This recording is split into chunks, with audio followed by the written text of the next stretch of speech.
1 minute. Get your pizza now.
All right, can I have your attention, please? Thank you very much.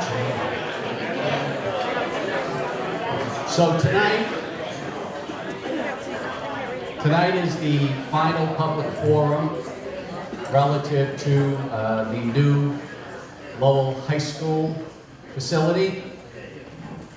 This evening, the format is going to be a little different from the other public forums. For those who were here at the previous meeting here at the Senior Center in the beginning of this, we had the great work of Robin Toof from UMass Lowell as a facilitator, and we'll be doing the same process tonight as we did then. She will be coming up in a moment to explain what that process is going to be. I just want everybody to know that tomorrow night at the City Council meeting is that we will have Spanish and Khmer translators at the City Council meeting. So if any individuals who need translation services want to testify tomorrow evening at the Lowell City Council meeting, we will have interpreters there to assist you. Before I hand this over to Robin, I would just like to recognize that City Councilor John Leahy is present, City Councilor Jim Milanazzo is present, and City Councilor Rita Mercer is present. How are you all? And I'm sure there'll be others joining us, and I would just like to recognize them when they come. This is a great crowd. This is the most exciting project, I think, in the history of the city of Lowell, and your participation is truly valued. So, Robin, if you could start, please. Thank you. Thank you. Thank you all for coming on this really cold evening, like last time we were here, right? So I just want to go a little bit over how it's going to work tonight. But first I want to tell you that this meeting is being hosted by the Working Cities Lowell Initiative, which is a partnership of the City of Lowell, Coalition for a Better Acre, Cambodian Mutual Assistance Association, and US Lowell, and extended partners of Lowell Alliance. And to learn more about this Working Cities initiative, you can always go to their Facebook page or talk to Sean McCarthy, who's right over here, who is the project director.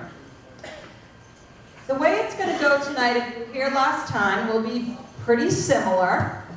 We're going to have time where about 20 minutes, where after you see a presentation, you're going to listen carefully to what's presented, and then you're going to take about 20 minutes at your table and discuss what you heard, discuss your thoughts, and write down your questions. And then after that period of time, each table will have about 1 minute to tell this group up here, what are your questions? We're going to collect all the questions, and after all of them are put out there, we'll answer them one by one. It really worked well last time, and I think that's a good way to do it, so we make sure all the questions are heard. If there still are more questions that you have, or you don't want to mention them, you can write them on a card, the other cards on the table, pieces of paper on the tables, you can do that as well. And I'll collect them and bring them up to the table. Okay. So before we go forward, we have some ground rules, and you see that they're written actually on the wall, but I had a student of mine who had really great handwriting also write them down for me.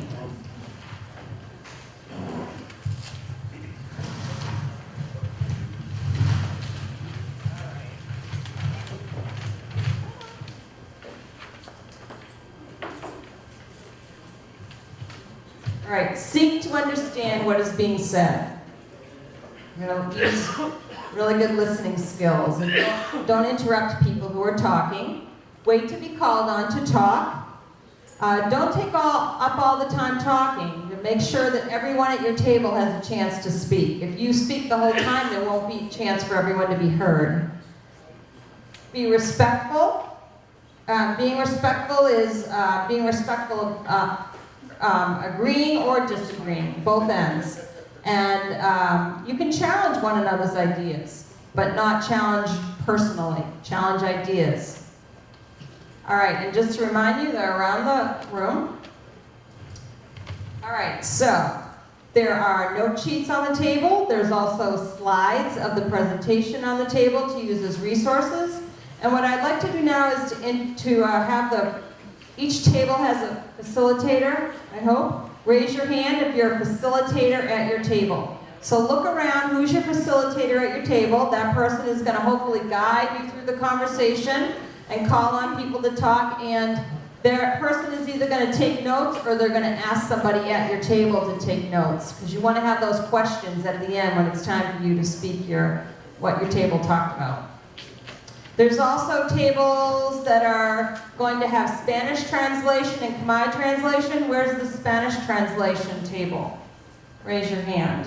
No? Over here. So, but if you feel like you want Spanish translation, come on over here when there's time. And then Khmer translation is over here on that side. If that's where you want to go, you can make your way over there as well. Again, at the end of the presentation, up here, I'll tell you when to start. You'll have 20 minutes at your table. Discuss, talk, chat. What are your questions? Write them down on the paper, so then when it's time to present, you'll be able to present. All right, any questions? Make sense? Okay. So let's first have our presentation.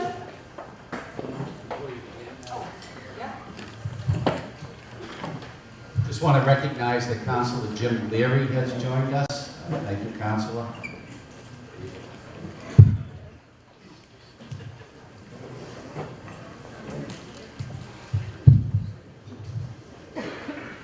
My name is Joe Brown. Some of you may have seen me previously. I'm with Perkins Eastman. I'm here tonight with Don Goriello, and we'll be giving you a brief presentation on the project. Just as a reminder, we're in the process of a feasibility study. We're on the second half of the feasibility study.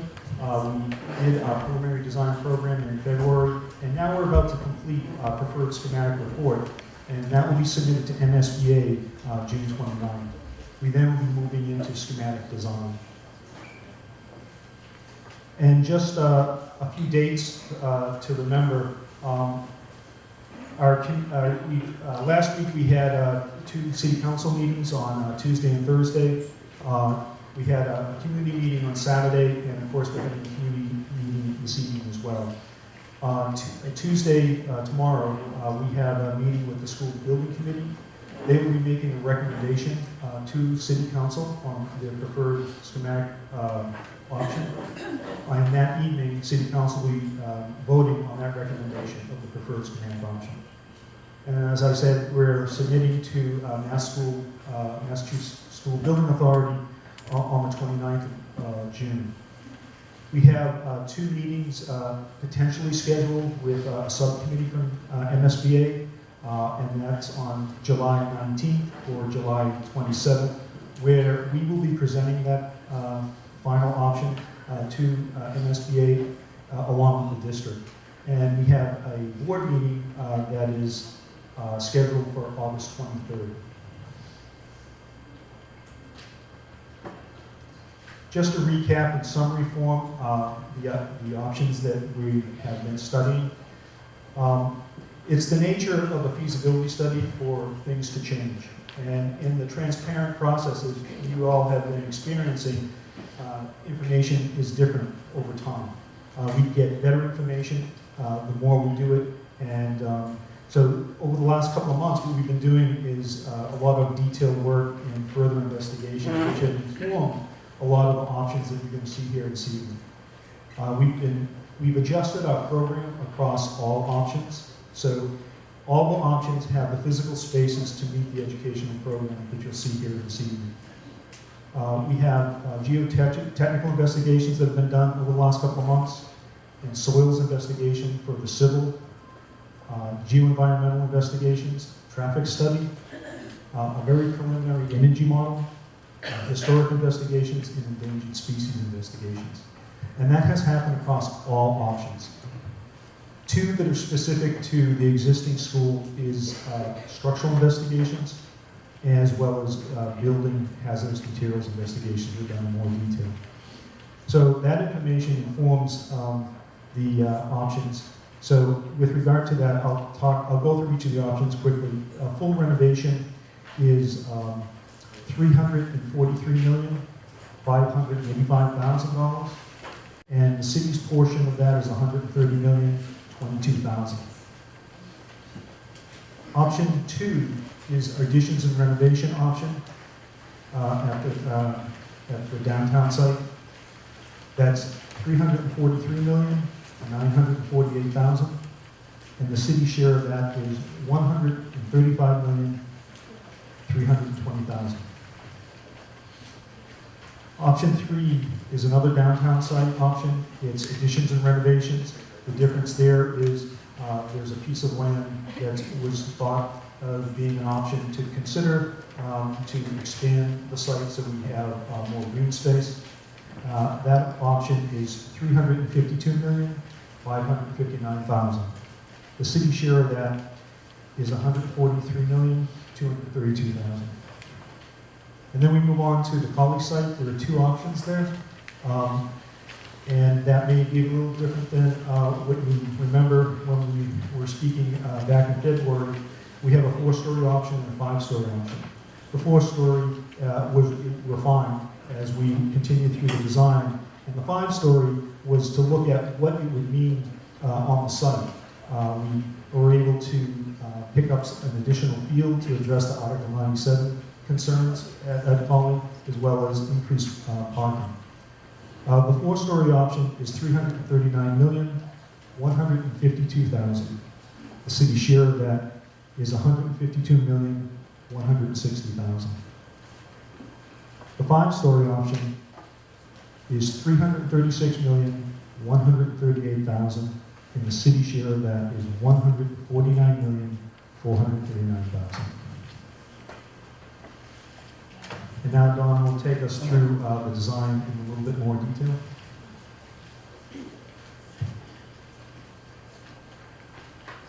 Thanks, Joe. Hi everyone, I'm Dawn Moriello. If anyone was at the forum on Saturday. I might look familiar, maybe you've heard this presentation. I'm sorry for those that are hearing this for the third time in a week, but bear with us. This is for the sake of the folks who haven't seen it. So I'm just going to walk through each option and the phasing for the downtown options for the renovation, and let you know some of the logistics of what these options entail, as Joe spoke about the cost. Before I head there, I just want to let everyone know that when we start a new project, and I'm sorry if this is really light, hopefully you have it at your tables, but we like to think through organization of schools and what's important and critical as we meet with the educational leadership team, and what becomes sort of a diagram for how the school might best lay out. And some of the critical things to point out here, there's really a deciding, a definitive line that separates the community spaces that are used in a public school from the learning spaces. And in a perfect world, we'd have a clear, concise divide, the place that's lockable for the students to learn behind if there are community activities during school, and a place that's quiet and ideal for learning. So the yellow represents, I know you can't probably read some of the writing, but the yellow represents a lot of the spaces that the community might use. It would ideally be the heart of the school. You'd have the cafeteria, the media center really becoming a space that's vibrant and alive, and that's doable in both the new and the renovation options. So that's something that has been defined as a critical and ideal design feature. So this diagram really just represents what wants to exist in a diagram for adjacencies. What's also important to point out, the freshmen learn in teams, and they currently do that at the Freshman Academy, which is, as you know, a couple blocks away from the main buildings at Lowell High School. These students still learn in teams, which is a lot like a middle school structure. It's critical that they're organized around their team and that they have access to other students and staff that are within their team. At the 10th, 11th, and 12th, they move throughout the building, and the humanities and STEM teams that have been talked about at the educational leadership team, those are built around the curriculum, and most importantly that the teachers are near each other so that they can cross-collaborate and really start to build upon the curriculum in which they're teaching, so that they can understand what everyone else is teaching, and then they can build on that and really refine the curriculum. So those diagrams and those adjacencies become important in all schemes. And everyone should know that the program that exists, like the literal template that tells us how big each space is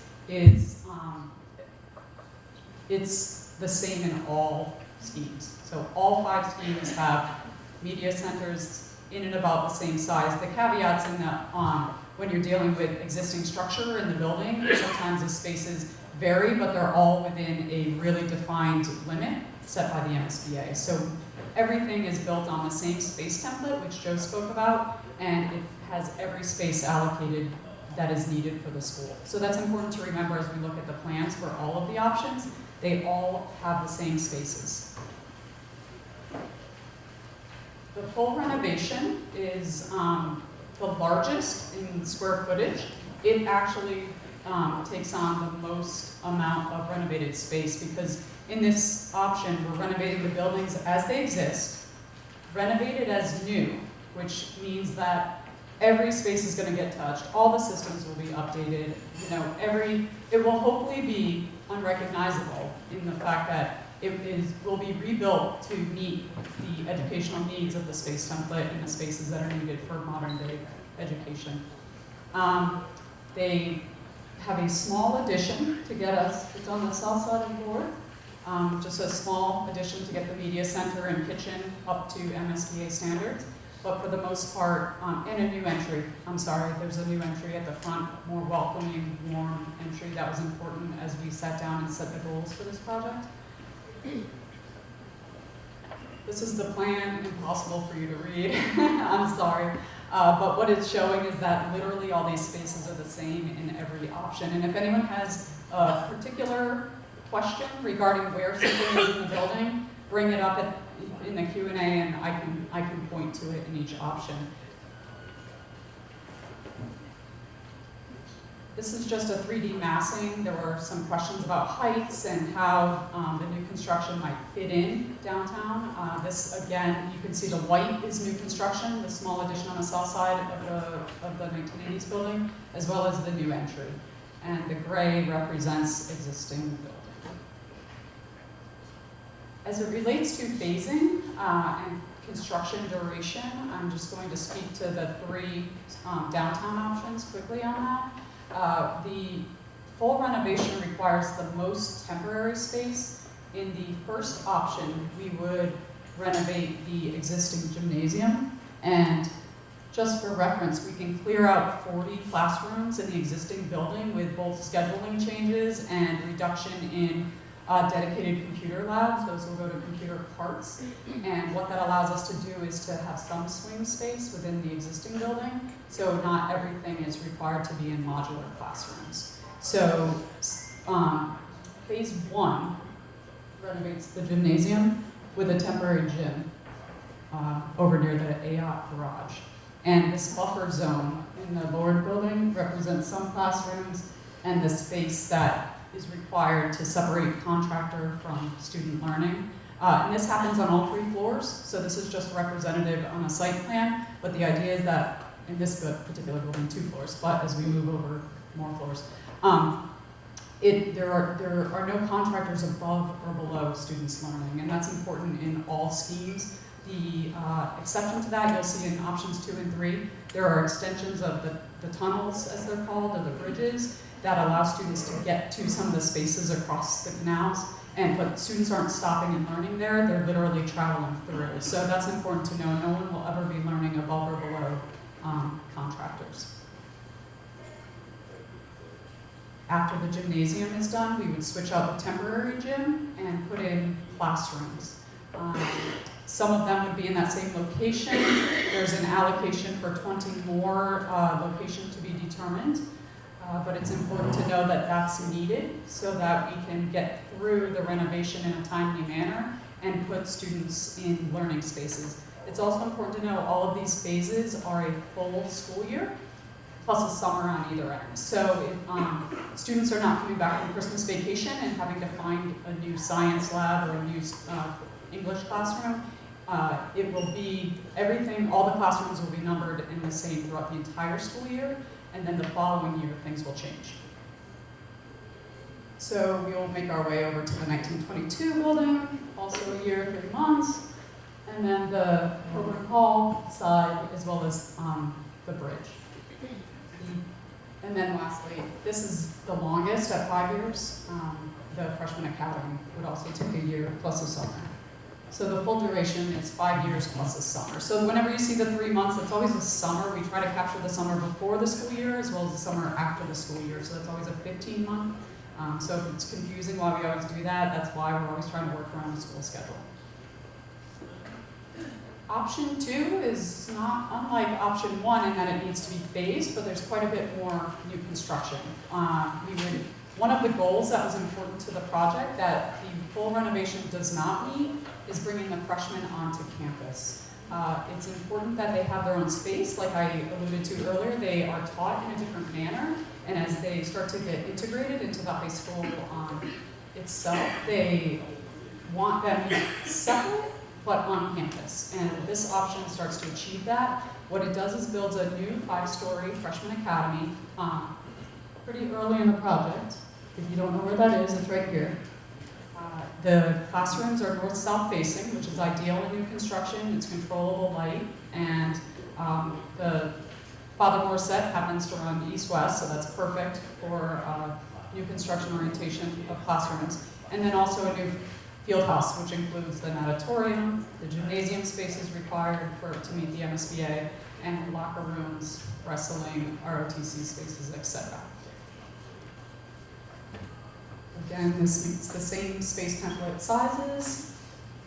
Here's the massing. It's worth noting this 5-story is 68 feet tall, the freshman academy. The gymnasium is 56 feet tall. It's 16 feet on the lower level and then 40 above. The Freshman Academy is 5 stories, building is 68 feet. The existing 1922 building, for reference, is 68 feet, or 63 feet tall, I'm sorry, so we are 5 feet taller with our new construction. The first phase would take down the existing gym. The only temporary space needed for this phase is the gymnasium. We need 11 gym stations, and the temporary one would address 4 of those, and then we're able to find the additional spaces within the existing building. As I mentioned, we start to clear out some spaces within the existing school to move students through.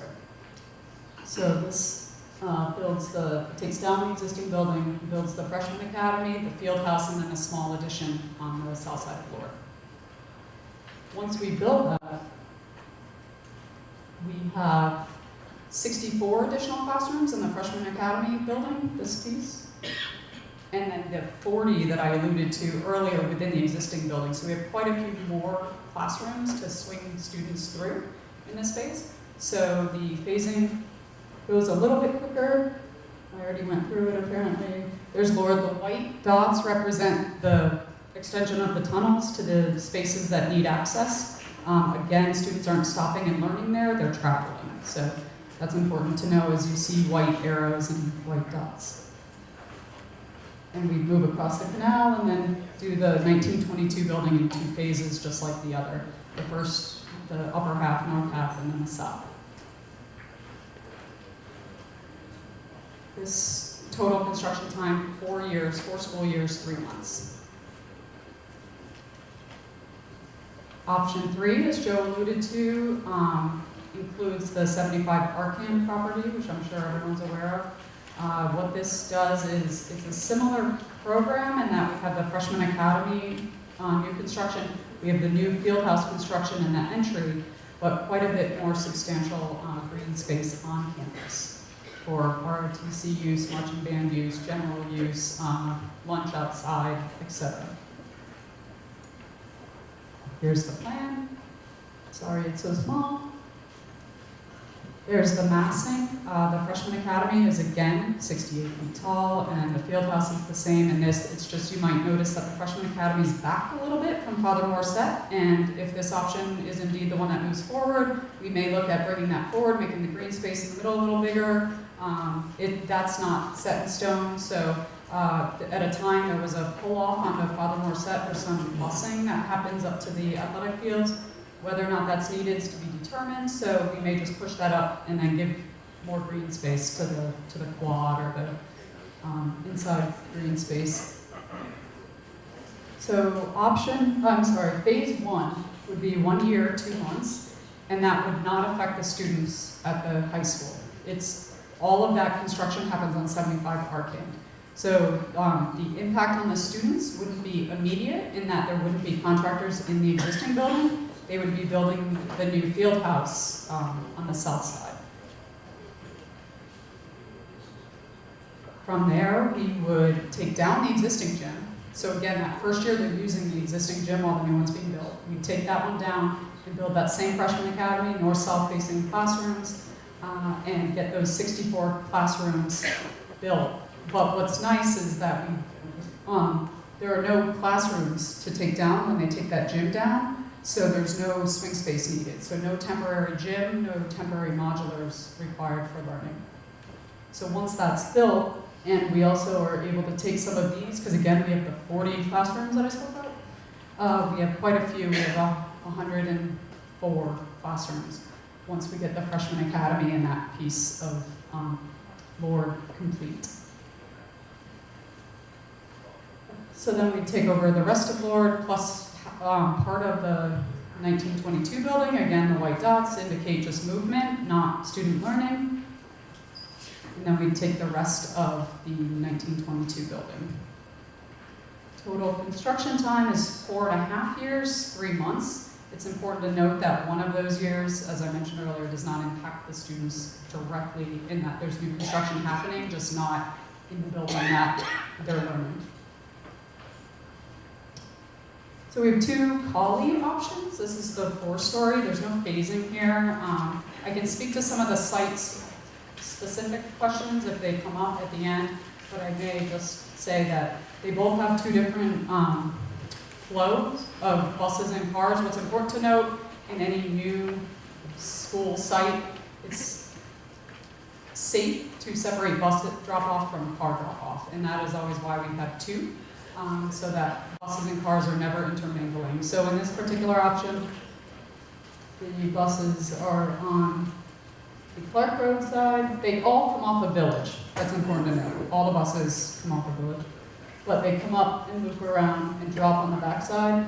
The cars come up, loop around, and drop on the west side. This is 4-story. It's 56 or 8 feet tall. I'm sorry, I don't have that number off the top of my head. What's that? 58. 58 feet tall, thank you, Alicia.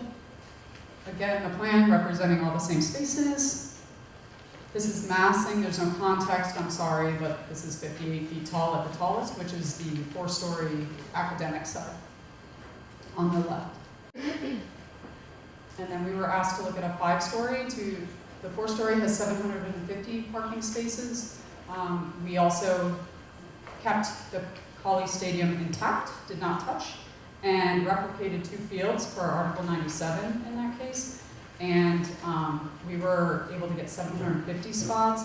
We were told 850 is closer to what's needed. So we looked at a 5-story, which reduces the footprint in and about 36,000 square feet to get us another 100 parking spaces at 850. And it's just worth noting that the site circulation is a little bit different, only because we're trying to show options, not because it couldn't be this way and the other. So don't take this as one has to do it one way, one has to do it the other. We're just showing different options. Again, all the buses come off of Village. They come up, and in this case, the buses come and drop and then leave. And this is all staff parking and parent drop-off. So again, just showing options, but with 100 more parking spaces, that was our goal for this particular option. There's the plan. There's the massing, 68 feet tall, so 10 additional feet tall for the additional story. And then we're back to the statistics. So I think with that, I'll hand it back over to you. Thank you very much. Great job. I'd just like to recognize that City Councilor Rodney Elliott has joined us. Thank you, Councilor. And Robin, now we can start the...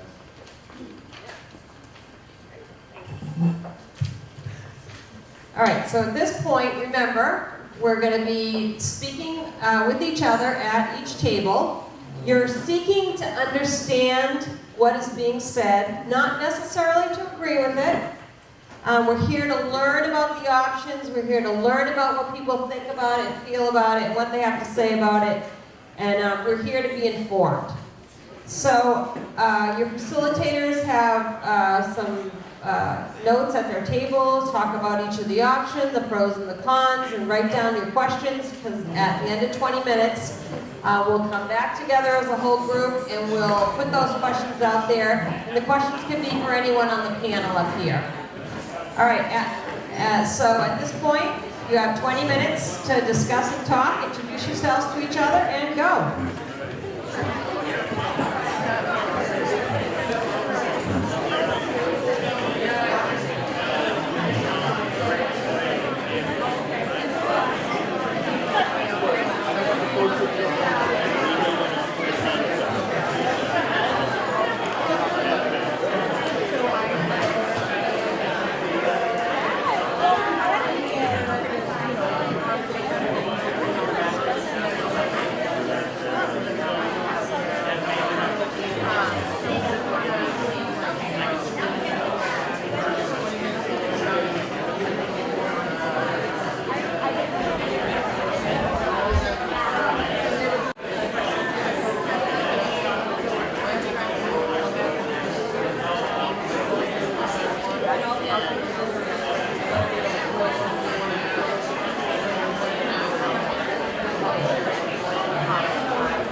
minutes. 5 more minutes.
about 1 minute left to wrap up your conversations and get your notes ready for your facilitator to put out there what your questions are.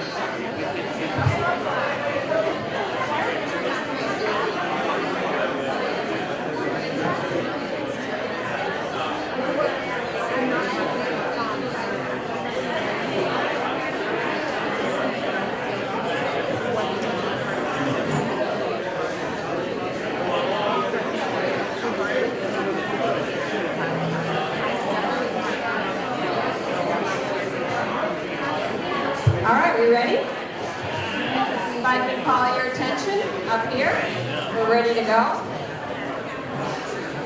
So again, how this is going to work, I have Savannah Flo from the CMAA has the microphone. He is going to walk from table to table, and you've got 1 minute for whoever you choose at your table to speak, so make those decisions now. And you're going to present what your questions are. Up here we have two folks who are writing down those questions, and at the end we'll answer them all. All right, we did this last time and we actually got out almost just on time. It really worked well. So, are we ready? Almost? You can have your attention. All right, at the 1 minute mark, after your table has the 1 minute, you will hear this lovely sound.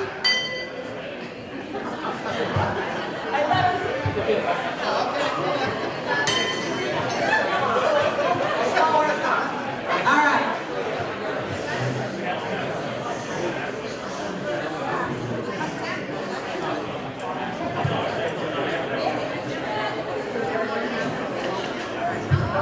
All right, are we ready? Over here, we have table number 1. We can all have your attention, please. Hi, thank you. So we have one clarifying question around how do you mean by if the construction will not disrupt the learning environment if it's above or below, but if it's happening at the same level, what do you mean by that? One question was, can renovations be guaranteed to be done with 100% risk-free for students and staff? And we also talked about the transportation planning. Have a lot of concerns and questions about that. Excellent, thank you. Good questions. Over to tables over. Well, we have a lot of questions, and as you see, so one of it is what will if we move to Cali, what they're gonna do with the old high school. The other one is like, when is the time for the city council meeting for tomorrow? So if you could clarify that. And for option 1 and 3, what will you do with the tunnel? Will you redo it or like renovate it or what have you? Option 4 and 5. So how will you deal with the resident that Tewksbury resident that would try to get into Lowell? And is there any other option besides that use less than $300 million of money to build the new building? And how will this help? How will all these options help with the student and teacher ratio? Excellent, thank you. All right, perfect.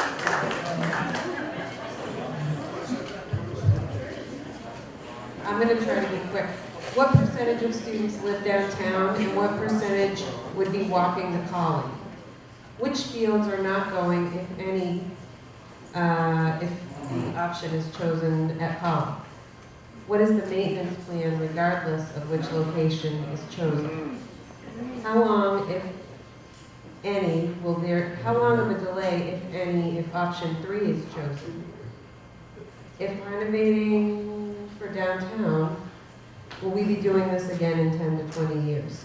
And we also, there's a lot of comments. The table was mixed on the location, probably split in half, but there's concerns that they want to make sure and get back to the council. And are they written down? Yep. Okay, awesome. We will take those. Excellent. Thank you. They made it under time. Back there. The current situation now at Lowell High School is that the cafeteria is away from the kitchen and even further from the freshman building and academy.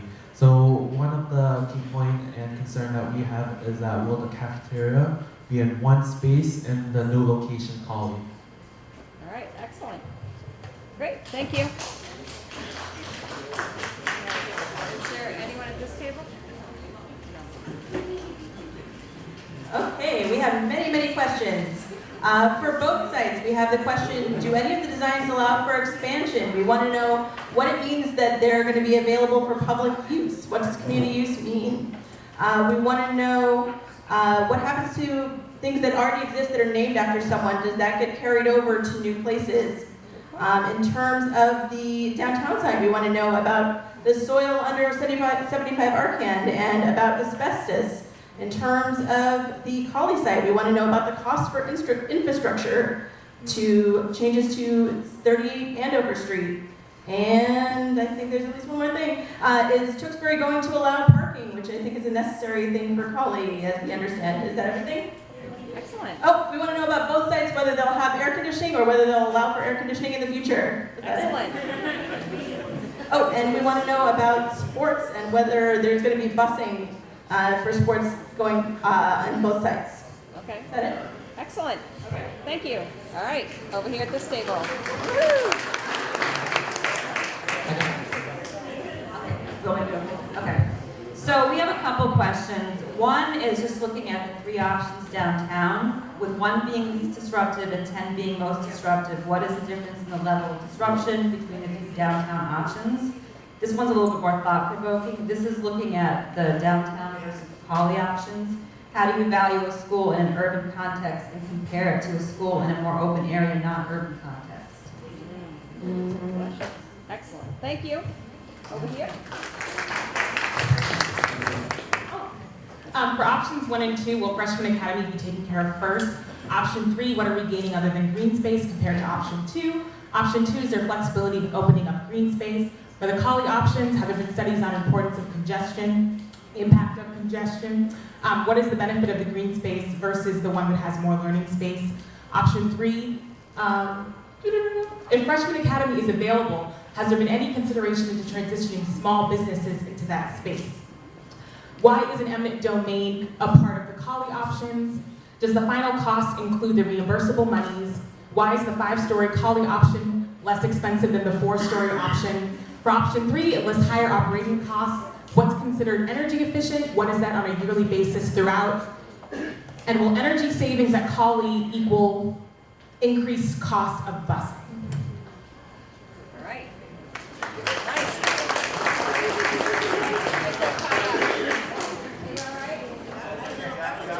All right, those 2 bits. Do you have it written down? I do. All right, so we'll just take that and bring it up here. Yes, write it here. Thank you. All right, over here. My table's looking for a clarification on how much land taking or eminent domain will be required for the Colley infrastructure work. How will parents with limited or no vehicle get to school for meetings if it's at Colley? How much of the Colley site is in Tewksbury and what approvals are required from the town of Tewksbury? And how will kids who stay after school at the Colley site get home? All right, excellent.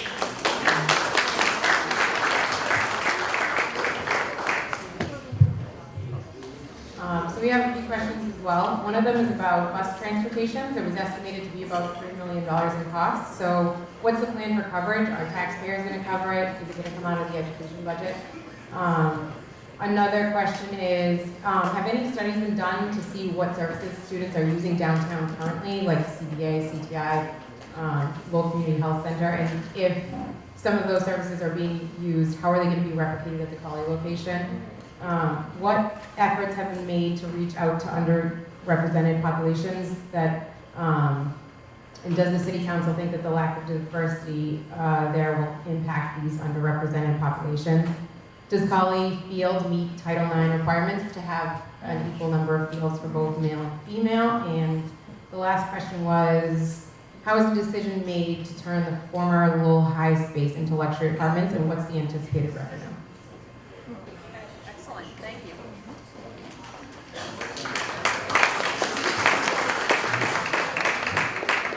A lot of the stuff's already been mentioned, so I'll just sort of go down some of the ones that are still in play. One of the questions was, there was some mention of a base option. At some of the recent meetings, we're wondering if that's still in play. It's a repair-only option. And then we wondered if folks had any historical statistics about the accuracy of your estimates from this point forward to what the projects come in at the end, whether it's over or under, if there's percentages. We did question about busing. We also wondered about whether, if it was at Colley, if there was the busing plan called for a redistricting of the schools, whether there be public input or some kind of independent study for that. And then if any of the costs for field replications on Colley is built into the Colley plans. And then air quality concerns about the Colley site, bus traffic and cars that are not there before. Thanks. Thank you. All right.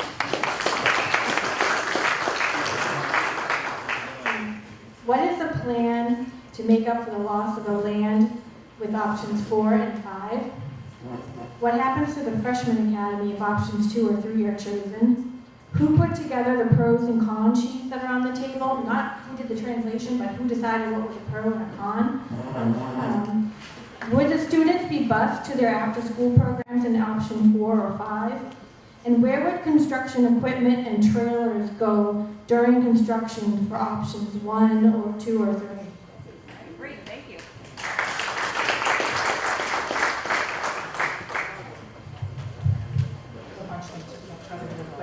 Has an alternate location considered for the freshmen off-site? Where would they put the modulars in downtown? Is there a green space requirement from the MSBA? Is the ROTC next to the gym and the music next to the auditorium, like the vision plans asked for? Will they have better community access for parking downtown? What would a staggered schedule look like? As mentioned. How many students would we lose if we have a remodel? And have you done a survey of parents and staff? Whether or not students have to be in the building when there is construction happening? Will community space be completely lockable, including the restaurant and the bank, to the public? I don't know what that says, Jan. Construction phasing. I'm sorry, what is it? Oh, okay. Why isn't Village Street being used as a one-way in the plans? What variance was going to be needed by the for ADA? Will the elevator size change? All right, awesome, thank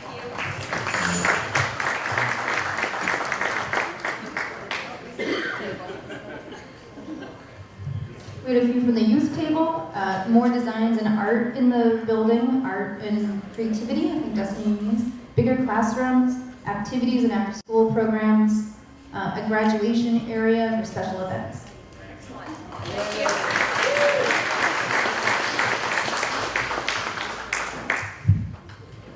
So how long will it take for students to get to Colley if bused from Protectorville? Would security be better at one side over the other? And what are the additional costs for the options, eminent domain, busing, utility, and road infrastructure work? How will it get financed?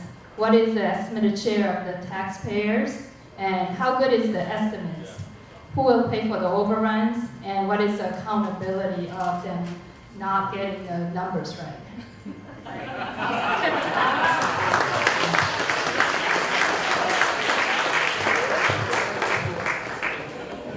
All right, why isn't eminent domain, why isn't eminent domain included in the descriptions of options 4 and 5? It's down as a, anyway. Clarification, is there to be a traffic signal at Village Street? Where would off-site parking be in option 4 if it's needed? A concern, busing is shown as required for some athletics in options 1, 2, and 3, but it's not mentioned in the Colley options, and yet there will be fields off-site. Is there potentially a Title IX issue, specifically here at this table, the softball field size, lighting, and amenities? And last, a concern about the parent drop-off, whether parents will actually observe that or whether they will start doing what they do downtown, which is drop them all around different spots and then have kids walking.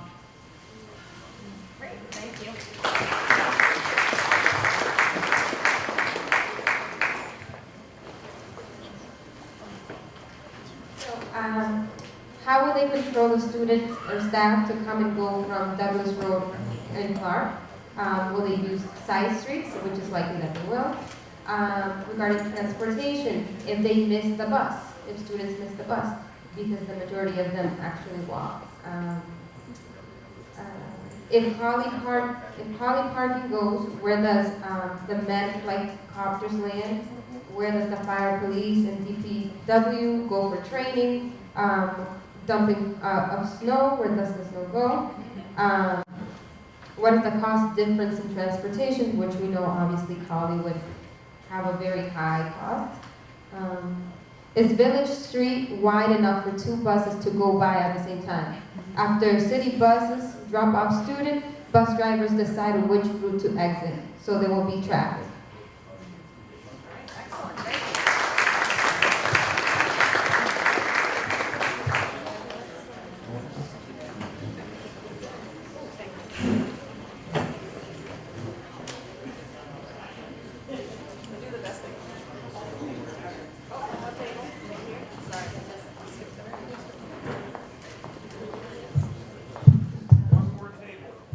Has there been any attempt to look at adjacent parking at Cawley? For example, Holy Ghost, places that aren't used during the school day that may be used on the weekend or other time. Is there a way to provide more green space downtown? And we looked at other options on the configuration of the new construction. And we looked at other pots of money for infrastructure on Route 38, because whatever improvements are made are going to benefit people 24 hours a day, not just during the time that the high school is in session. What about the value of the current value of the property, if it's sold or if it generates new taxes? Has that been figured in? And what's the life expectancy of the renovations? And has any thought been given to, if the high school moves, keeping the French auditorium for PTOs and school activities and things like that? And the last thing, in traffic, have one-ways been looked at? Thank you. What was the table that didn't go? The one you just did. Oh, that one, okay. All right, so there's a level of stress up here on the writing that they had to do, I can tell. They'll do the best they can and hopefully get all the, hopefully they got most all the questions. And we're going to turn it over to them to answer the best that they can. You ready?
Okay, the first question is, how will there be less impact if the phasing is vertical versus horizontal? And the way that the phasing is foreseen right now is that there will be all of the buildings that are taken offline, you'll take all floors off, so there will not be construction over students or underneath students. And you can flip through here some of the phasing. The sections of the building will take off. Students would not have construction above or below them. It would only be to the side, and there would be hallways separating that. Second question, is Reno 100% risk-free for the students and staff? All laws will be complied with. We will provide a safe environment for everybody on the occupied side of the building as well as the unoccupied side of the building that's under construction. The next question was, can you please explain how the transportation will work? Mike, if you could, or Nick, sorry.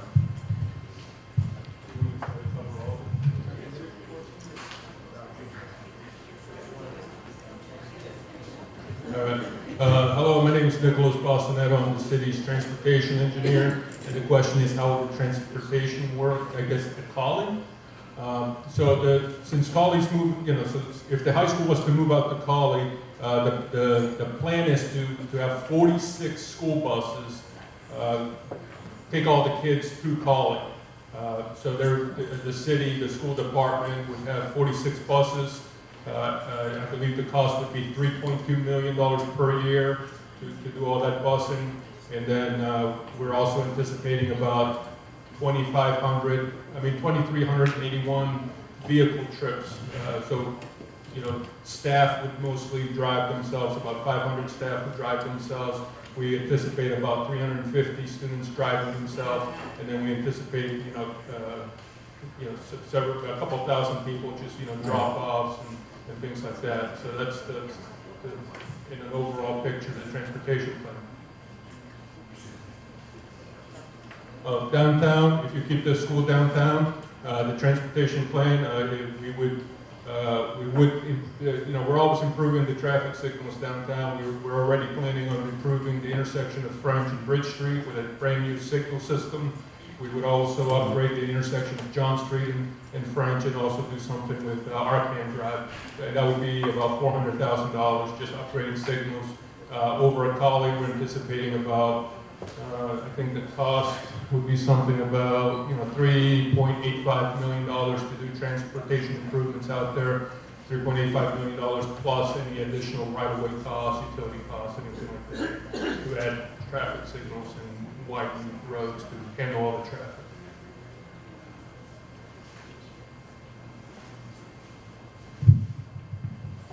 Next question is, what will the use of the existing building be if the project goes to Colley?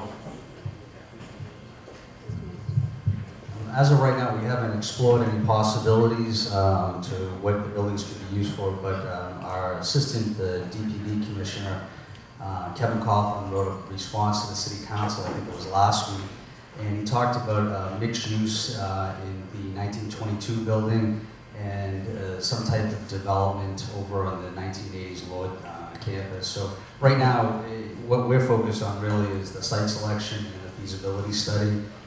If the selection goes out to the college site, then we'll start taking a deeper look at what we can use those two sites for.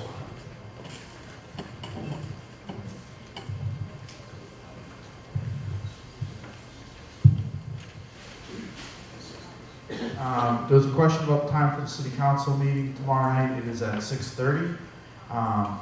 There's a question for option 3, what will be done to the existing tunnels? Joe? The design for the tunnels would be to do 2-story. We're thinking of them more as bridges. So as you think of them today, where they look like tunnels, we're thinking of them more as like bridge connectors. So they would take place on the second and third floors. So we want to create more circulation through so that the students just aren't restricted to those 2 locations. They would be 4 locations where they're coming across. So they would get staff.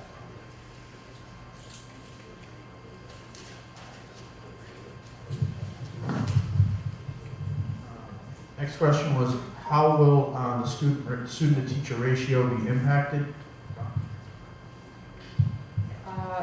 The student-to-teacher ratio is typically set by the the teachers' union. So as far as we know, with an increase in enrollment comes revisiting the number of teachers and staff, and that's all set by the teachers' union typically. So I can tell you that an average class size is, I believe it's 27, and the utilization is approximately 85% utilized for each classroom. But as far as the ratio is concerned, that's set by the teachers' union. There was a question on how we would deal with Tewksbury residents trying to get into the new Lowell High School. Can you get some clarification on that question? Yeah, so it's right on the border, and I know that only both Lowell residents would be attending school, but there's going to be people who will do some, manipulation of address or something like that, and there would be influx of students that want to come to the Lowell High School that's right next to the Tewksbury border, and how will that affect the student population?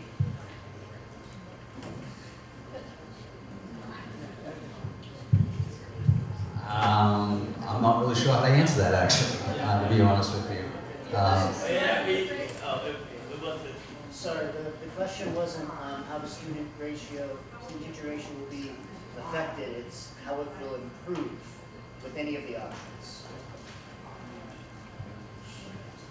Maybe a city councilor can answer that? I don't know if it would improve or not. It's hard to say. It's set by the teachers union. If you want a counselor to speak to it, we can ask them to. I'm not sure anyone's privy to that information. School committee member? Really? If that's helpful. Yes? Hi, my name is Jackie Darby. I'm a member of the Lowell School Committee. My understanding is that all the options that are presented to the City Council meet our educational requirements. So I don't see one building or another impacting our student-teacher ratio or the size of our classrooms. Improve it. We want to improve it. I think it will meet the educational needs going forward. So we will be improving it just because we desperately need a new high school.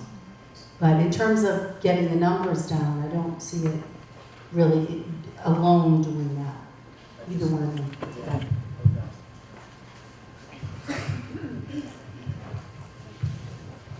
Question of what percentage of students live downtown, and also what is the percentage anticipated of walkers to college? Thank you. So we actually did a survey of high school students just recently, and about 34% of students walk home from school. 34%. So if the school was to remain downtown, that's about 1,190 students. So let's say 1,200 students walk home from school. Another 1,000 students ride the LRTA bus. So together, that's 63% of all students in the downtown location right now either walk home or ride the LRTA bus. That's about 2,200 students. Only 8% of students drive to school right now to the downtown location, and also staff and teachers. Only 87% of staff and teachers currently drive to work downtown. The other 13% walk or ride the bus. If you were to move it to Cawley, the LRTA would not be allowed to provide service to the high school because there's laws against competing against school bus companies. So you would need the 46 school buses. The LRTA has one Tewksbury line and one Belvedere line. So those are the only transit services out there. We anticipate that at Cawley, you'd get the only students walking to school, well, there'd be about 300, between 250 and 350 students walking. So downtown you have about 1,200, Cawley you have about 350. So. How long of a delay will there be for eminent domain if option 3 is chosen?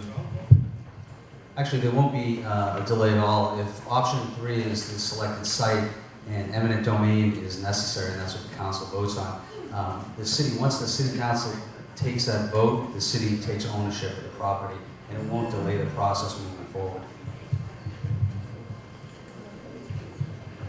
Are there any options for less than $300 million?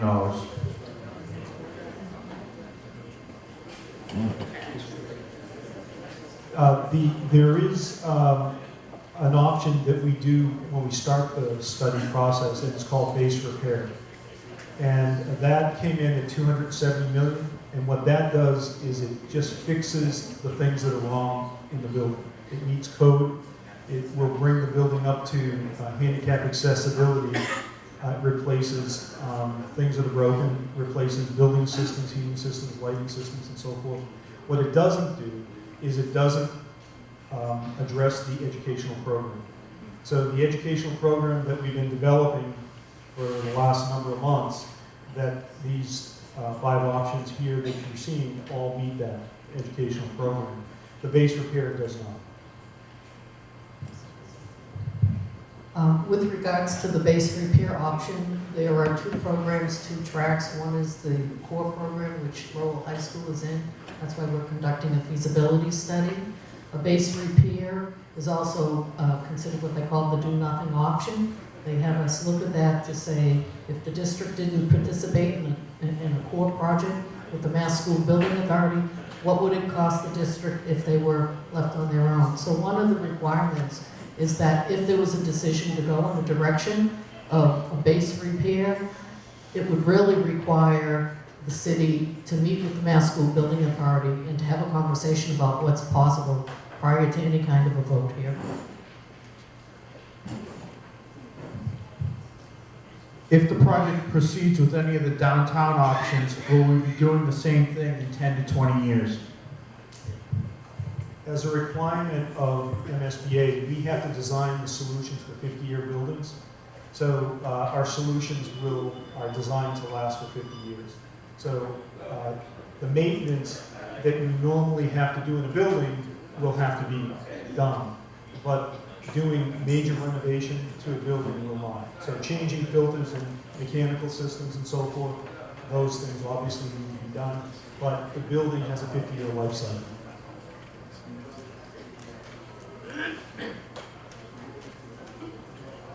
Will the cafeteria be in one space at the College location? I can speak to all options, that the cafeteria will not only be one singular space appropriately sized for the MSBA, but also adjacent to the kitchen in all options. And ideally, it would be nearby to the media center and really be the heart of the school that I described in my quick presentation. So yes, at the College, yes, at the addition renovations and the full renovation. That's one of our goals, is to make it one space directly adjacent to the cafeteria, and the kitchen and serving. Could you please explain what community use means? Sure. Community use might be tonight's meeting. Might be a space that is rented out for basketball games to city leagues. It might be a group in town that needs a space that wants to meet in the media center or use the cafeteria for a large gathering. It's anything that is not directly school related, but is a resource for the city to use.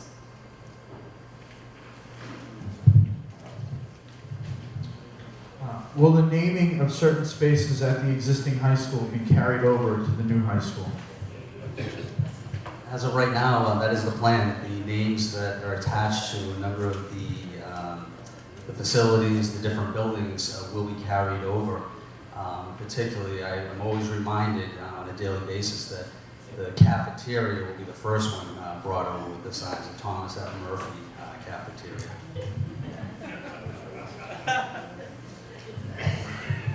Could you please explain the geo-environmental report from 75 Arcan and where that stands? At 75 Arcan, we conducted a phase 1 environmental study. So what that means is you look upon history and records that exist within the city. So that has been done. The next phase to that would need to be done in the future, but we are carrying costs for that in the project. Both our consultants have estimated a building of this vintage and what we may be running into.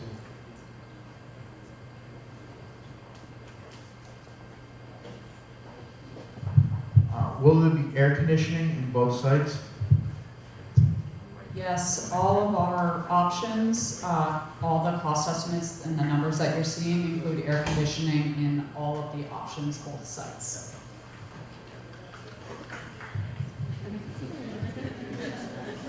Will there be busing for sports after school from both the Collie and the downtown locations? Yeah, regardless of if we stay downtown, we move out to Collie, obviously there are a lot of other sites off campus right now that require busing, and that would be the same thing even if it goes out to Collie. What is the difference in level of disruption for the downtown sites? The level of disruption actually progresses from the most disruptive would be the full renovation, which involves modular classrooms, and proceeds to option 2, which has no modular classrooms but has a modular gymnasium. And the least disruptive option is option 3, which has no modular classrooms and no modular gymnasium.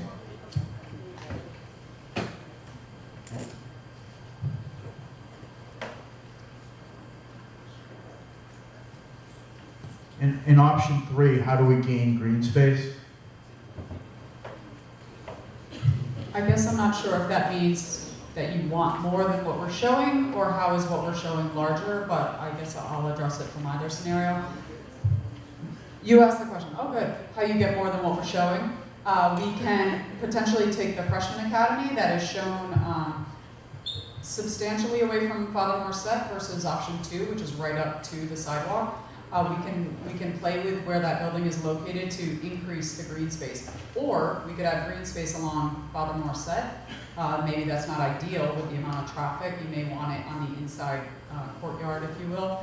But by playing with where that freshman academy is, whether there's a need for a pull-off for a bus or not, we may be able to push that closer to the sidewalk and gain more green space. But it's with the taking of 75 Arcan that allows that to have the most green space of the 3 downtown options.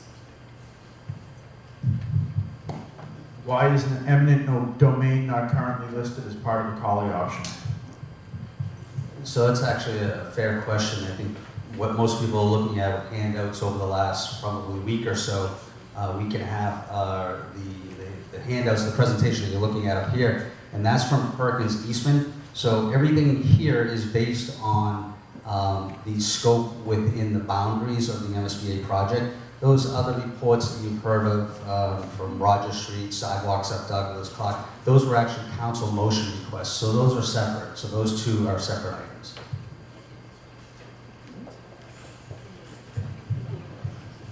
Could you please elaborate on the congestion impacts at the Collie for traffic? Basically, if the school moves out to Collie, that would generate a lot of traffic out that way. Like we said, there's going to be 46 school buses entering and exiting the site in the morning and the afternoon. We also anticipate about 2,381 trips going to and coming from Collie in the mornings. That's a significant increase in traffic for that residential neighborhood. For example, on Andover Street right now, it's about 1,000 cars an hour during the morning. If the high school was built, that number would go from 1,000 to 1,700. And 1,700 is an important number because that means there'd be 1 car every about 2 seconds on Andover Street headed out, meaning cars wouldn't be able to exit from the side streets. Traffic would come down Douglas and come down Clark. You'd get about 300 cars and 400 cars and then coming back up. So there'd be a lot more traffic within that residential neighborhood. Also on Roger Street, you get a lot more traffic, a lot more turning traffic. So the traffic impacts are significant down for the Collie site, and that's why we would propose to build put in traffic signals at Park Road and Douglas Road, widen the intersection of Roger Street at Douglas, widen it out so there's an exclusive left turn lane, and then widen out the intersection with Village Street so there's a left turn lane for all the buses. So yeah, so we would try to do all the improvements necessary to mitigate that congestion.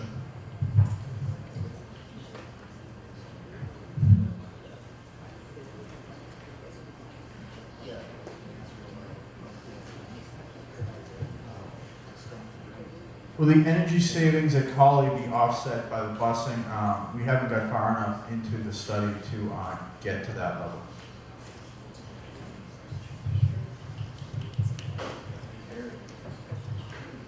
Land in Tewksbury, how much land will there be on the site in Tewksbury? I want to apologize for not having the exact number, but it's somewhere between 4.5 acres. I estimated 5, so that sounds about right, just based on the percentage that we're using. But we're touching 23.5, if I'm not mistaken, of 22.3. Thank you. I'm sorry, I don't have the numbers fresh. At 20, that one says 23.5 of 23.5 out of 43.24, and approximately 4.5 in Tewksbury.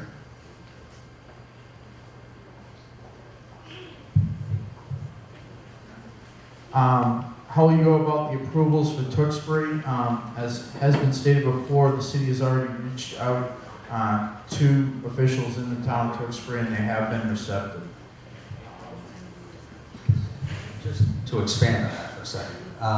So we would have to go in front of both the Conservation Commission and the Planning Board in Tewksbury.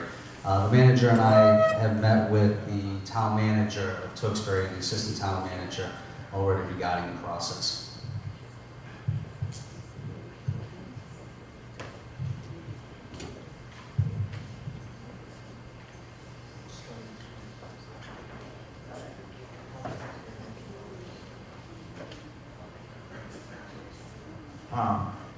How will kids get home after school activities for College Stadium option? In terms of, was the question if they're playing football or band or anything like that? I assume that's what it is, after school activities.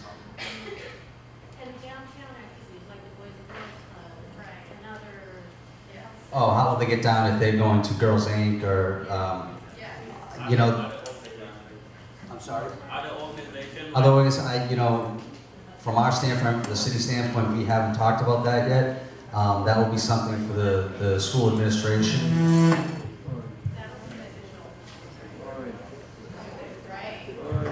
Does the College Stadium site meet Title IX? I don't want to say definitively because we're not done designing it, but as it stands, we're replicating the softball and field hockey fields, both of which are typically sports played by girls. There's a football stadium that can be multi-use for soccer as well, and then there's a baseball field. So, did you have a follow-up? I did. I don't know if it's going to connect. The softball field in particular, the one that's there now is built especially for the Lowell High School softball team and girls softball team, sorry. And the coach, who's a friend, has talked to me about dimensions, and he's afraid that the same thing won't be there. And I can't tell the square footage, so. As far as replicating what's there? It's going to be at least exactly the same size field that they have now. It will be a regulation girls softball per MIAA. So I don't know, I don't offhand know what's there, but we designed to the MIAA regulations, girls softball.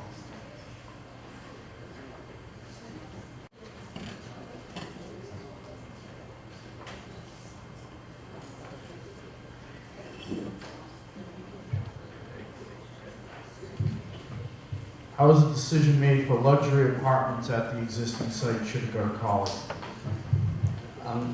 That's, once again, I think is probably very premature.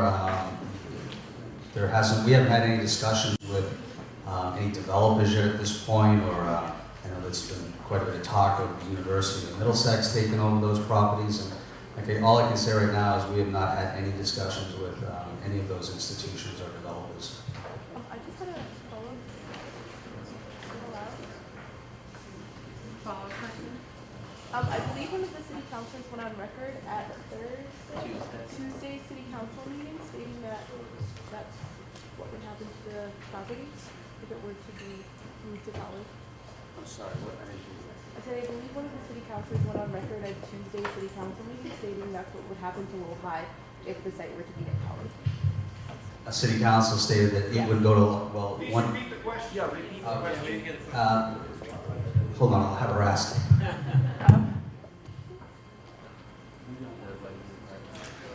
Oh yeah, how was the decision made regarding luxury?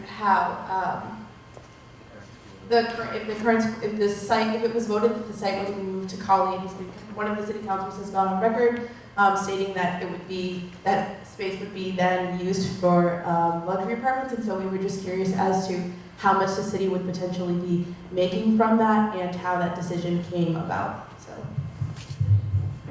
As I stated, we have not had any discussions yet about what the use of those buildings are for. I really don't want to speak for the city council. I don't know which city council actually made that comment, but as I said, we have not had any discussion right now in terms of what will go in those buildings, so it would be very difficult to calculate what the tax would generate from that.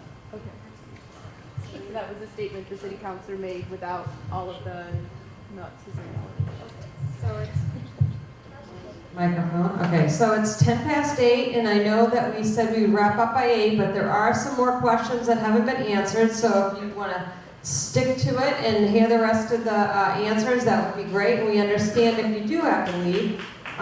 Thank you really so much for coming, and I knew you were given this strip of 1, 2, 3, 4, 5. You can just give us an opinion of the room. It doesn't matter. As you walk out, you can see the she's holding up the box. You can do that as you walk out. It's just to see what the opinion of the room is after the meeting.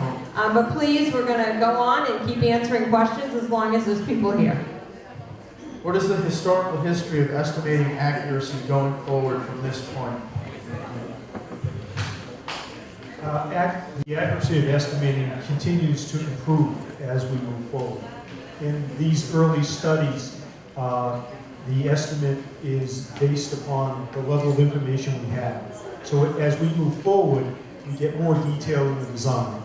And when you have more detail, you get a more refined estimate. So it's the nature of designing buildings that you go through these steps to increase the quality of information you provide. So we will be providing an estimate in schematic design, in design development, and 2 in construction documents. So those are the different phases that we go through as we design the building. Will there be further independent busing studies? It's actually for redistricting, not the busing, but the redistricting piece of that, changing the school districts.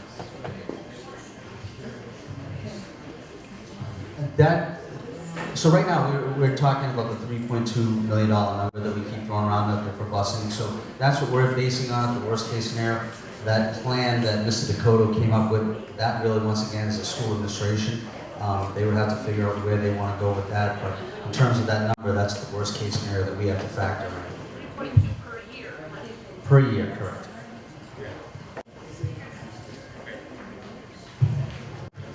Will there be further air quality studies for college? I'm not sure if that's exterior air quality, interior air quality, so I'll address both. Unless there's concerns, that's not something that we typically would test for exterior, unless there's a concern that there is a problem, and I'm like... Yeah, just quickly, so there's been 2 different state agencies that have been in the high school over the last couple of months. One being DEP, and they were in, I would say, probably about 2 months ago. And it was essentially a clean bill of health. And then the Mass Department of Public Health was in, I believe, on Friday. They did a logistical walkthrough, and the gentleman from DPH really had no concerns of what the condition in terms of air quality and the state of the building, the health of the building, I should say. They will be back sometime in July or so, and then they will be back in the fall, probably sometime in October, when the school is at capacity, the heat will be on. I guess I believe from what they tell us that is the time that they'll test for air quality.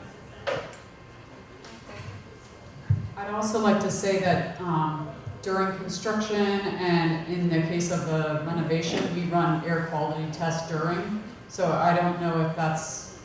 The impact of the number of cars that are added to the site. Cars and buses. I don't know the answer to that. Yeah. You know how many buses and cars are going to be going there, already spoken about, as they did a study. I think these people coming to Okay. There has not been a study, and I'm not aware of one that will be done, but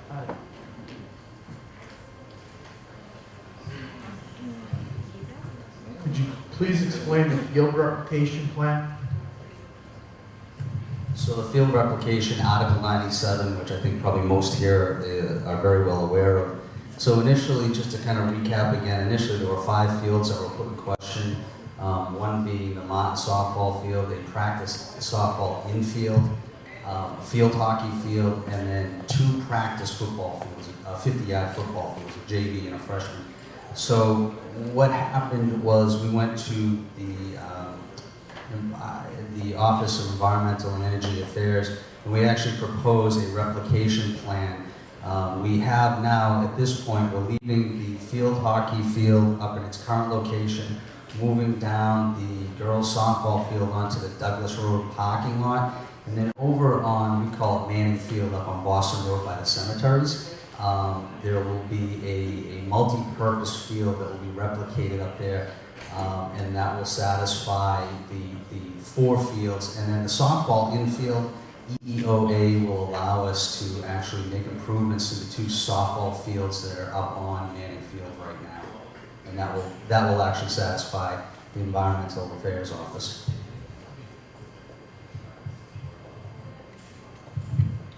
Where will the trailers and equipment for options 1, 2, and 3 at downtown be? They will be on the site that was depicted in the options. We anticipate that the construction units hired will have limited trailers on site. Will be similar to other urban construction, whether it be in downtown Boston or in Cambridge, and we anticipate that there will be office space. A majority of the trailers will be in rented office space downtown. What are the MSBA requirements for green space? I'm not aware of any MSBA requirements for green space.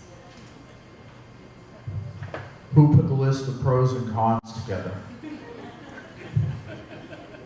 That has been an ongoing dialogue with a number of groups. The school department, as part of the educational leadership team, as well as the school building committee in the city. So there's been a lot of conversation going back and forth across these groups to develop advantages and disadvantages of each of those options. I think there might be a color wrong on option 3 on our papers here. It says Freshman Academy is connected, and that's in red. Can we just confirm that that shouldn't be a con? Yeah. Mistake? Is it on a full renovation? No, on option 3. On option 2, it's in black as Freshman Academy. That may be a typo. And on option 3. I'm sorry, if it's colored red and indicated as a negative, but it's option 3 and it is connected and that is a plus. So, sorry if that's a typo.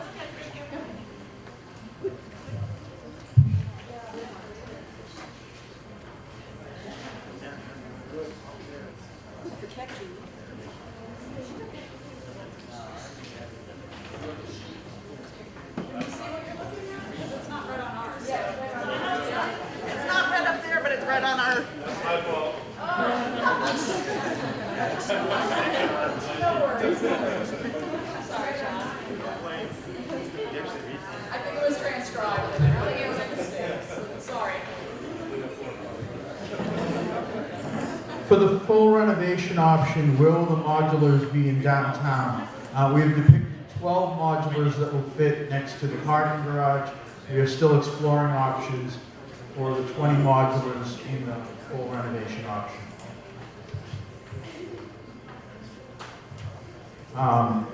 For the restaurant and other facilities within the high school that are accessible to the general public, how will they be cordoned off?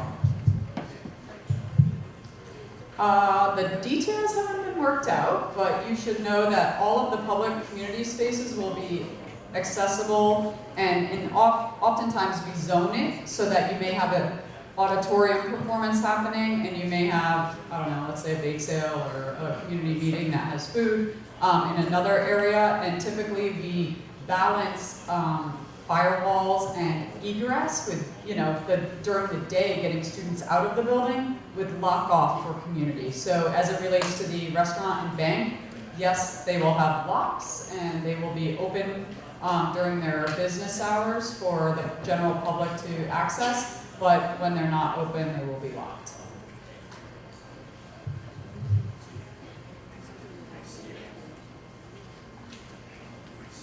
How long will the travel time be from Pawtuckaville to the College Stadium? I'm assuming that's talking about the school bus, busing. So that would be up to the school department to figure out exactly what routes the school buses would travel on. I did contact Mr. Dakota, who's in charge of the busing, because one of the councilmen had asked if the buses could go on Interstate 495 to go to Collie, and no, that's we can't do that. So all the buses, whether they're coming from Pawtuckaville or the islands, are going to be coming through the city, up through 38 to the site. So Yeah, we don't know the time, so that has not been worked out. That will be, once again, as Nicholas said, Mr. Dakota working on the plan for the transportation. 495 more than likely would not be an option because, according to Mr. Dakota, 495 would not be an option for two different reasons. One, a safety issue, and a time issue, right? You don't know if there's an accident or what the traffic is like on 495. So therefore, Mr. Dakota said that he probably would not use 495 and would not be recommended to use 495 for travel.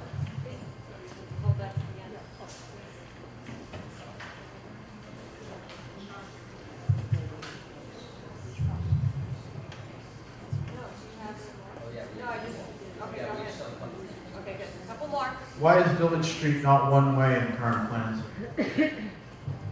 Yeah, that's a good question. What we're depicting when we are showing the traffic patterns on these site plans is an option. We expect that there'll be further, if this is an option that is developed, if it's the option that's chosen, the design will continue to be refined. The reason for doing these options right now and showing traffic is to show that it can be done. And further investigations on a one-way pathways on the site will certainly be part of that. Is security better at one site than at the other?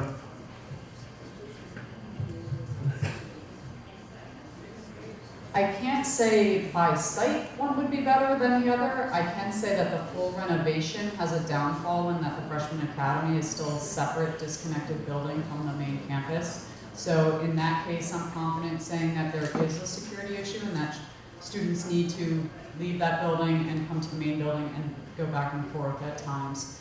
So that, in that particular case, it is. In all the other cases, it's more of a campus setting, and all of them will have full security, as well as the full renovation will be secure in their separate buildings. The disconnect is that students are having to travel a block outside of the building. What will the taxpayer impacts be? Hi everybody, my name is Connor, I'm the Chief Financial Officer for the city. I'll just run through the options and then the estimated tax bill impact based on the fiscal 17 tax rate. For the full renovation, the total project cost is about $343 million, with a local share of $130 million. We ran a range of impacts, so if your home is valued $250,000, the impact would be $250. If the value of your home is more, obviously the tax bill will be higher, so anywhere up to a $550,000 home, the tax impact would be about $553. For ad reno option 2, the total project cost is $344 million approximately, with a local share of $135 million. So the range of the tax bill impact is anywhere from $261.62 on the low end to $575.57 on the high end. For ad reno option 3, the total project cost is $352.6 million total, for a local share of $143 million, and the tax bill impact ranges from $276 for a $250,000 home to just over $600 for a $550,000 home. So the last is the 2 Collie options. Collie, the 4-story option, $339 million total project cost, $152 million local share, with a tax impact ranging from just under $300 for a $250,000 home to just under $650 for a $550,000 home. And finally, the 5-story Collie option. The total project cost is $336 million, local share $149 million, and the tax impact $288 for a $250,000 home to $635 for a $550,000 home. So just for everyone's information, the bulk of the homes in Lowell fall within the $250,000 to $350,000 value range. So it's most likely that taxpayers in Lowell will have a home value in that range and will be impacted as such. Thank you.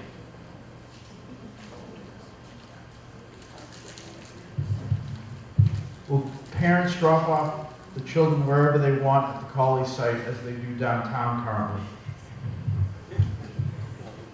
That's a tough one, right? You know, because that's a behavior issue, and behaviors are tough to change. But it really depends on what the willingnesses of the community and the city to enforce, laws. So it can be controlled. Will there be? Will it not be as you design? Quite possibly. But it really comes down to whether there's reinforcement of what the rules are. And if you have a reinforcement of the rules, then you can teach people how to act responsibly.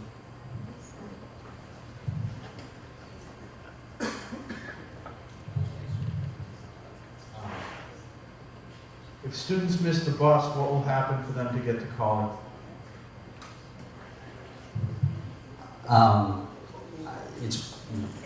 I'm sorry about this. It's like any student, right? If you live over in Christian Hill or Pawtuckaville, you miss the bus to get downtown. You've got to get down there some way, whether it's a parent dropping you off or relative or something. But you're going to have to find your way downtown. But it's not just for. I know what you're probably going to ask in terms of the walkers downtown. So it's the same thing as it is right now. If you miss the bus, then you're going to have to get down there somehow. Right now, as a student, the buses come periodically. Like I took bus 4 from the Highlands 4 years of high school, and there was like a 7 or 7:10. Then you would be maybe late, but there was an hour. There's always another bus coming. They go regularly. Whereas I think the question is with the school buses. That's a different story. If they use the school bus, then what happens? LRTA, there's always another bus coming within the hour. So even if they miss the bus, they can still get to school. Even if they're Yeah. tardy. I can't answer that. I'm sorry. It's not what we've been looking at. That's part of the school administration. Now we have something else to figure out if it goes out to College Stadium.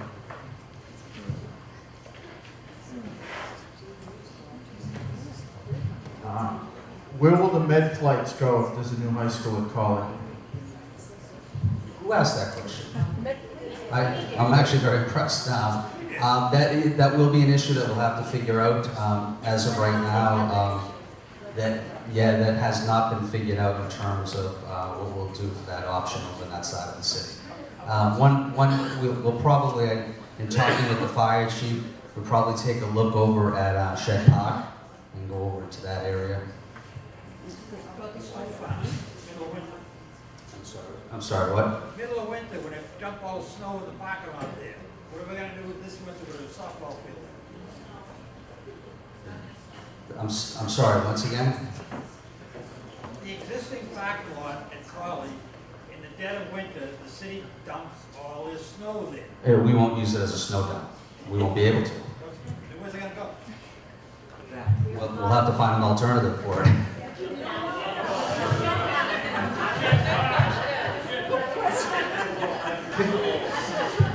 Can 2 buses fit down Village Street? We're gonna do 2 more questions. We haven't done in detailed engineering for the site. Of course, you know, we haven't spent the money doing engineering at either site because we haven't picked an option yet. Village Street, if we need to widen it, add sidewalks or whatever, we would do that at the time. And the city actually owns that parcel to the. If you're going up Village Street, we own the parcel to the left, so you have some room there to widen Village Street in order to make sure that buses and pedestrians can all use that. Whenever one side or the other is chosen, then we would start investing money into doing detailed engineering to figure out exactly, survey work and figure out exactly how much room we need at either site. One more. Our last question. Why is the 5-story collie option less expensive than the 4-story collie option? Good question.